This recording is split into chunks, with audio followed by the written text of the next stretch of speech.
இயேசு கிறிஸ்துவின் இனிய நாமத்தினாலே உங்களை மனதார வாழ்த்துகிறேன். கர்த்தர் உங்களை ஆசீர்வதிப்பாராக. கிருபையாய் இந்த நாளை காண செய்திருக்கிறார். வேண்டிய சுகத்தையும் பலத்தையும் கிருபைகளையும் தந்து கர்த்தர் உங்கள் ஒவ்வொருவரையும் நடத்துவாராக.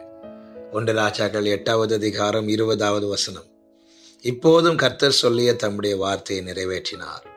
கர்த்தர் சொன்னபடியே நான் என் தகப்பனாகிய தாவீதின் ஸ்தானத்தில் எழும்பி இஸ்ரவேலின் சிங்காசனத்தின் மேல் உட்கார்ந்து இஸ்ரவேலின் தேவனாகிய கர்த்தரின் நாமத்திற்கு ஆலயத்தை கட்டினேன். கர்த்தருடைய பரிசுத்த நாமத்திற்கு மகிமை உண்டாவதாக. சாலமோன் சொன்ன வார்த்தை இது. தன்னுடைய வாழ்க்கையில கர்த்தருடைய வார்த்தை நிறைவேறினதை கண்டு சாட்சியாய் சொல்லுகிறார். இப்போதும் கர்த்தர் சொல்லிய தம்முடைய வார்த்தை நிறைவேற்றினார். இந்த வசனத்துல மீண்டும் மீண்டும் வருகிற ஒரு வார்த்தை உண்டு. அந்த வார்த்தை தான் கர்த்தர். கர்த்தர் நம் தேவனாகிய கர்த்தர். அவர் மாறாதவர். ஆண்டவராகிய இயேசு கிறிஸ்து தம்மை தாமே வெறுமையாக்கி இந்த பூமியிலே வந்தாலும் கர்த்தத்துவம் அவர் தோளில் தான் இருந்தது என்று வேதம் சொல்லுகிறது. அது மாறாது. அவர் தேவனாகிய கர்த்தர். கர்த்தர் என்று சொல்லும் போது அவருக்கு மிஞ்சின அதிகாரம் இல்லை. எல்லாமே அவருக்கு கீழ்ப்பட்டு இருக்கிறது. அவர் எதையும் எப்படியும் செய்ய முடியும். காலத்தையும் சமயங்களை மாற்றுகிறவர். அவர் ஒரு வார்த்தையை சொல்லி செய்யாதிருப்பாரோ? கர்த்தர் தாம் சொல்லிய வார்த்தையின்படியே செய்தார். இது சாலமோனுடைய சாட்சி மாத்திரமல்ல, எல்லா பரிசுத்தவான்களுடைய சாட்சியும் கூட.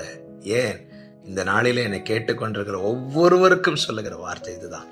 உங்களுக்கென்று கர்த்தர் ஒரு வார்த்தையை சொல்லி இருப்பார் என்றால் நிச்சயமாய் அதை செய்வார். அதை செய்தார் என்று உங்களை கொண்டு சாட்சியாய் சொல்ல வைப்பார். தேவன் ஒரு வார்த்தையை சொல்லும் போது அதை நிறைவேற்றும்படியான காலத்தை தேவன் குறித்திருக்கிறார். நான் கர்த்தர், எனக்கு காத்திருக்கிறவர்கள் வெட்கப்பட்டு போவதில்லை என்பதை அப்பொழுது அறிந்து கொள்வாய் என்று வேதம் சொல்லுகிறது. இப்படி அப்பொழுது என்று சொல்லப்படுகிற வார்த்தைகளை வேதத்தில் பார்க்க முடியும். அப்படி என்றால் ஒரு காரியம் தெரிகிறது. தேவன் ஒரு நாளை குறித்திருக்கிறார். தேவன் ஒரு நேரத்தை குறித்திருக்கிறார். அந்த நாளை தேவன் கிருபையாய் காண செய்வார். அந்த வேளையை கர்த்தர் காண செய்வார். காரணம், நமக்கு சொல்லிய வார்த்தைகள் அல்லவா. நிச்சயமாய் சொன்னவர் செய்வார்.